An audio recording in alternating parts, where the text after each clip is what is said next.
Hare Krishna. Hare Krishna. So, this will be our last reading before we head off to Sridham Mayapur. Yeah. We're leaving early in the morning to Madhu. And it's still too cold to go outside, although I really wanted to go out and have a walk and a read, but it's just too cold. So looking forward to being able to be outside in India, where it's nice and warm, and read. So, but nevertheless, here we are. Where are we at now? Canto 3, Chapter 32, Text 29. No, we just read 29, didn't we? No. Oh, you're right. You are correct. Sorry, I stand corrected, or I sit corrected.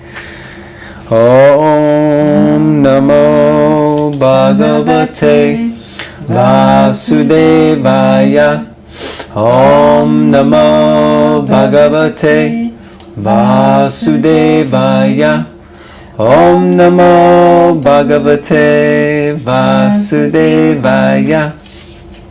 And text 29. From the total energy, the Mahat Tattva, I have manifested the false ego, the three modes of material nature, the five material elements, the individual consciousness, the 11 senses, and the material body. Similarly, the entire universe has come from the Supreme Personality of Godhead. The Supreme Lord is described as Mahapada, which means that the total material energy, known as the Mahat Tattva, is lying at his lotus feet. The origin, or the total energy of the cosmic manifestation, is the Mahat Tattva. From the Mahat Tattva, all the other 24 divisions have sprung, namely the 11 senses, including the mind, the 5 sense objects, the 5 material objects, and then consciousness, intelligence, and false ego. The Supreme Personality of Godhead is the cause of the Mahat Tattva. And therefore, in one sense, because everything is an emanation from the Supreme Lord, there is no difference between the Lord and the cosmic manifestation. But at the same time, the cosmic manifestation is different from the Lord. The word Swarat is very significant here. Swarat means independent. The Supreme Lord is independent, and the individual soul is also independent. Although there is no comparison between the two qualities of independence, the living entity is minutely independent, and the Supreme Lord is fully independent. As the individual soul has a material body made of 5 elements and the senses, the Supreme Independent Lord similarly has the gigantic body of the universe. The individual body is temporary. Similarly, the entire universe, which is considered to be the body of the Supreme Lord, is also temporary, and both the individual and universal bodies are products of the Mahat Tattva. One has to understand the difference with intelligence. Everyone knows that his material body has developed from a spiritual spark. And similarly, the universal body has developed from the supreme spark, super soul. As the individual soul develops from the individual soul, the gigantic body of the universe develops from the supreme soul. Just as the individual soul has consciousness, the supreme soul is also conscious. But although there is a similarity between the consciousness of the supreme soul and the consciousness of the individual soul, the individual soul's consciousness is limited, whereas the consciousness of the Supreme Soul is unlimited. This is described in Bhagavad Gita 13.3. Kshetra nam chapi mam vidi. The Super Soul is greatest in the Super Soul is present in every field of activity, just as the individual soul is present in the individual body. Both of them are conscious. The difference is that the individual soul is conscious of the individual body only, whereas the super soul is conscious of the total number of individual bodies. That is a long paragraph. That was it. One paragraph, boys and girls.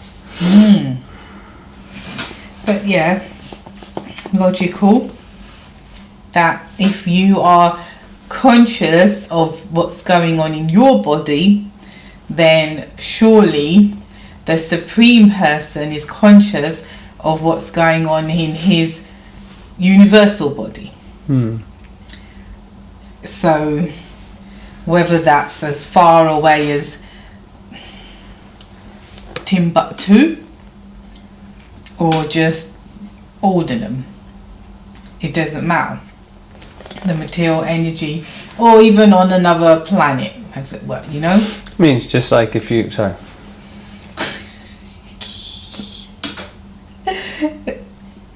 Did you want to interject and say something? Only if you're finished. You are welcome.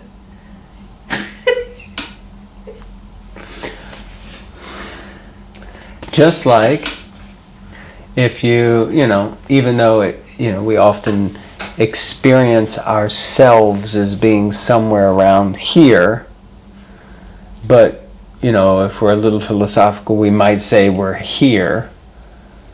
Nevertheless, wherever we are located, consciousness, as we were just hearing Prabhupada say in the previous purport, we are consciousness. That's what we are. We are consciousness. And if there is a little, thorn in the tip of your tiny toe, then you feel that. You're conscious of that.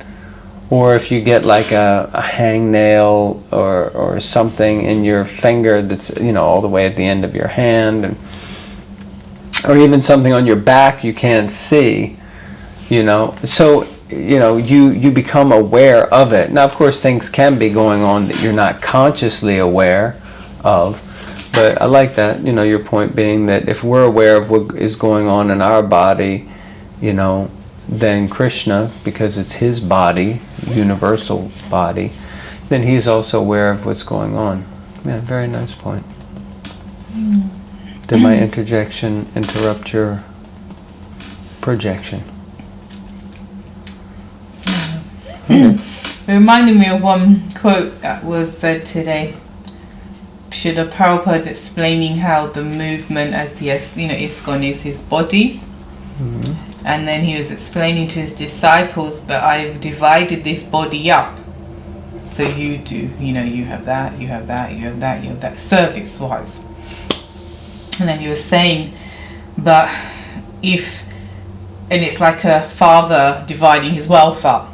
But if the kids don't get on, and then you're like treating that body harshly because there's some disagreement with the person on the other side, then you're hurting me because the society, the ISKCON is my body.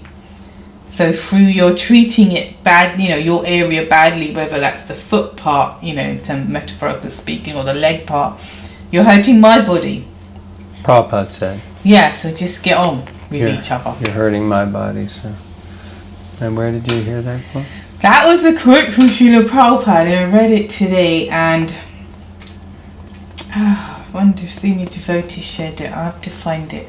I thought it was really nice. I mean, I've had the analogy as, ISKCON is my body, but it was a nice explanation of how we can, hurt that body, and that body being Prabhupada, as it were. Mm-hmm. Well, it's nice. Okay. So let's read the next verse, purport. Yes, please. Text 30.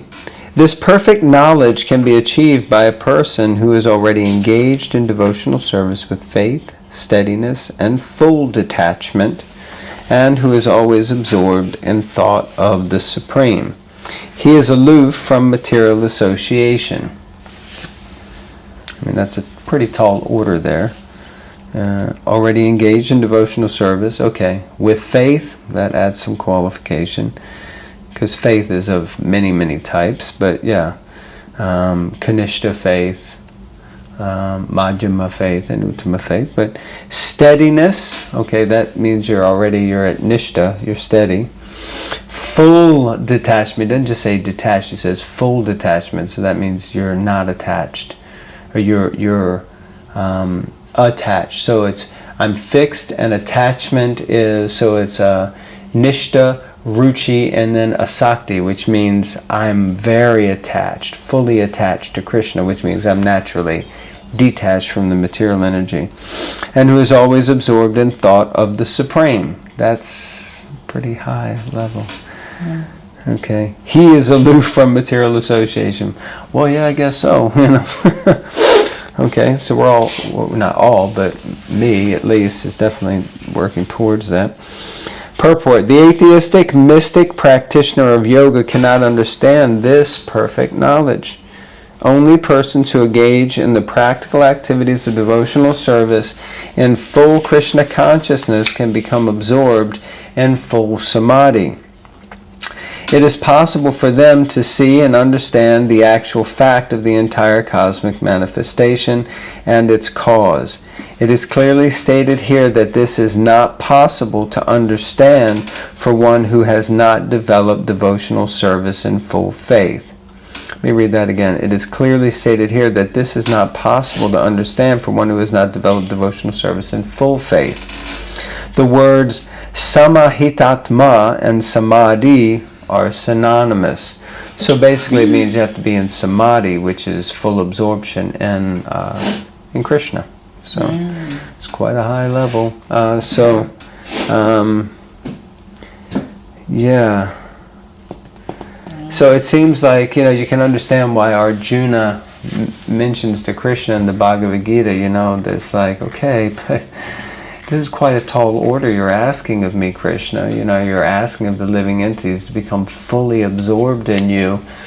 So what happens if I don't quite make it that far, in this life? And of course, which one of us who is trying to traverse the path of bhakti hasn't come to or is currently in a state of feeling like, my God, will I ever make it? Is it possible to get there?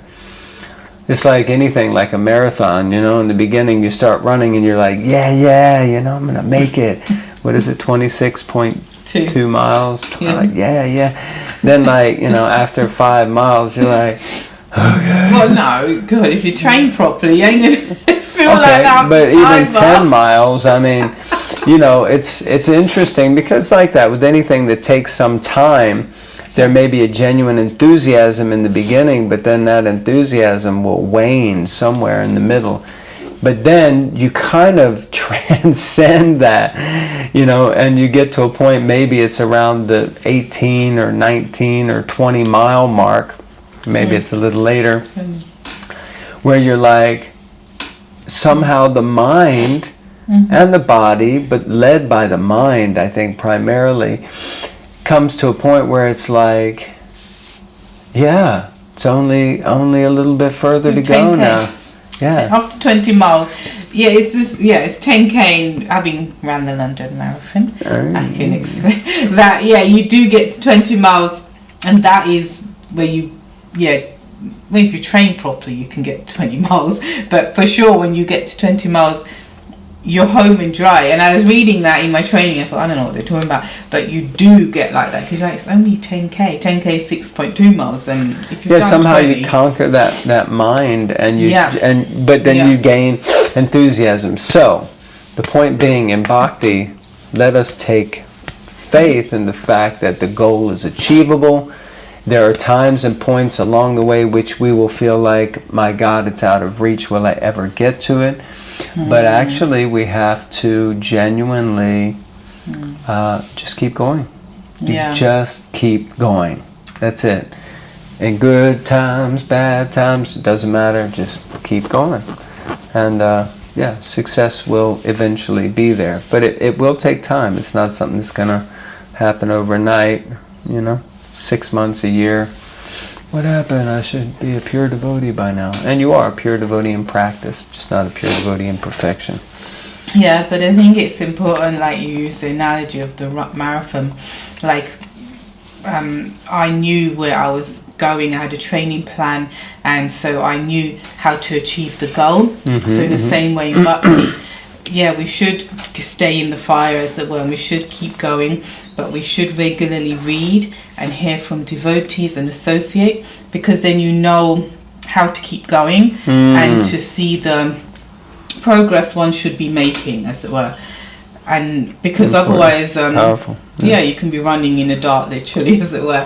And it's very important to align ourselves with people that are keeping going, as it were, because you can get many people, when, again, just to use the analogy, because we used it for the marathon, people stop running and they walk. People go to the side and they have eat something to eat. You know, everyone treats it differently, believe it or not.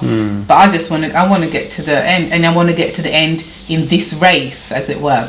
So in the same way as Prabhupada says, finish up your business in this life, well, so then I need to align myself with the people that are continually going forward. Yeah, trying to finish their business in this life. So very important. Knowledge from Prabhupada, very important to know how to keep going. Wonderful. Thank you all very much. See you on the other side of the ocean in a land hopefully much warmer than this one. And please read Srimad Bhagavatam. And a reminder, if anyone would like to receive a set of Chaitanya Charitamritas or sponsor some Chaitanya Charitamritas, please do get in touch with me. We have a link we might put in the bio if my wife will let me. And otherwise, please like, comment, subscribe, and share. Hare Krishna. Hare Krishna.